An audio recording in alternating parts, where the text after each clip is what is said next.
सकाळी सकाळी आम्ही महाबळेश्वरला पोहोचलो आणि वेण्णा लेकपासून आम्ही पॉईंट्स बघायला सुरुवात केली. गाडी पार्किंगला लावून आम्ही लेक साईडला निघालो. लेकच्या बाहेर भरपूर खाण्याचे स्टॉल्स आहेत. सकाळची वेळ असल्यामुळे सगळे स्टॉल्स चालू झालेले नव्हते.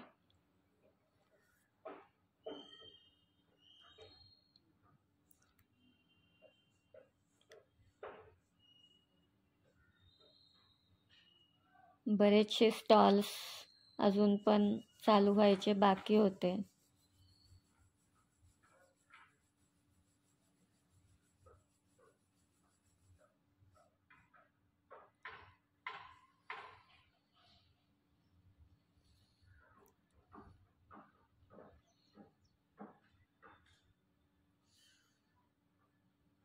मस्त लाल पेरू आहेत, आईस्क्रीम आहे.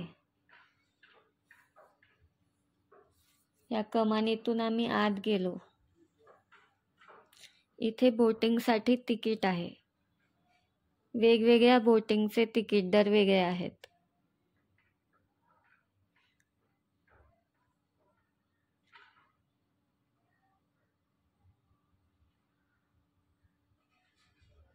सकाळची वेळ असल्यामुळे फारशी गर्दी नव्हती.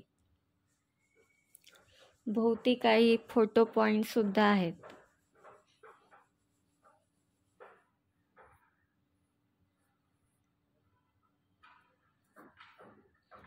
खूपच सुंदर वातावरण होतं. कोवळ्या उन्हामध्ये हा तलाव बघणं म्हणजे एक खूप अद्भुत असं दृश्य होतं. तिकीट काढून आम्ही बोटिंग करायला निघालो.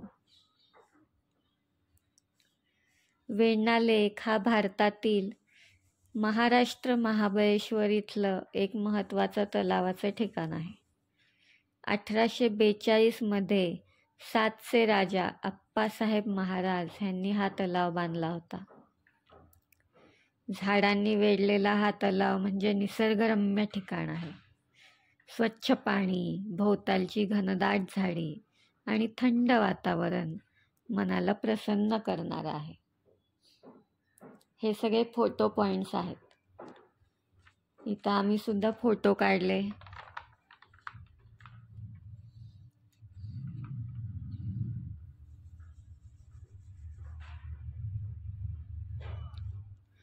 सकाळी 8 पासून ते रात्री 8 पर्यंत इथे आपण बोटिंगचा आनंद घेऊ शकतो. वेगवेगळ्या बोटी ठेवलेल्या आहेत. आपल्याला पाहिजे त्या बोटीमध्ये आपण बसून बोटिंग करू शकतो. प्रत्येक बोटीचे दर वेगवेगळे आहेत.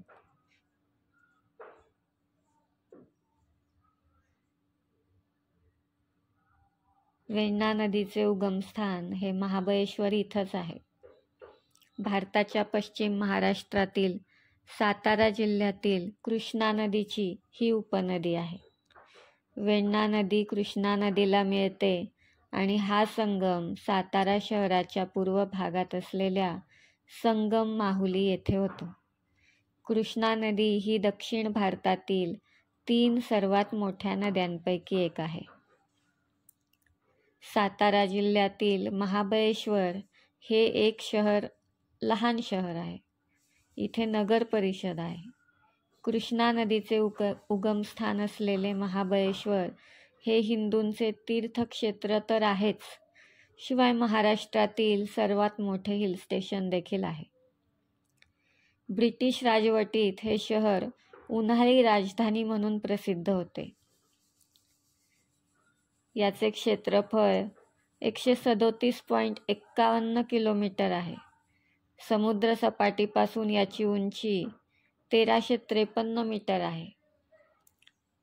हे पुणे शहराच्या पश्चिम दक्षिण बाजूस 120 किलोमीटर आणि मुंबईपासून 285 किलोमीटर अंतरावर आहे.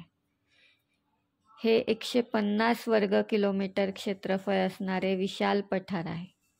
त्याच्या सर्व बाजूंनी खोल दऱ्या आहेत. याचे समुद्र सपाटीपासून सर्वात उंच ठिकाण 1439 मीटर आहे, जे विल्यम्स सनराईज पॉइंट म्हणून ओळखले जाते. मळकोप पेठ, जुने महाबळेश्वर आणि शिंदोलचा भाग अशा 3 खेडेगावांचे मिळून हे शहर निर्माण झालेले आहे. इथे पावसाचे प्रमाण खूप असून पावसाळ्यात हा सर्व परिसर जलमय झालेला असतो.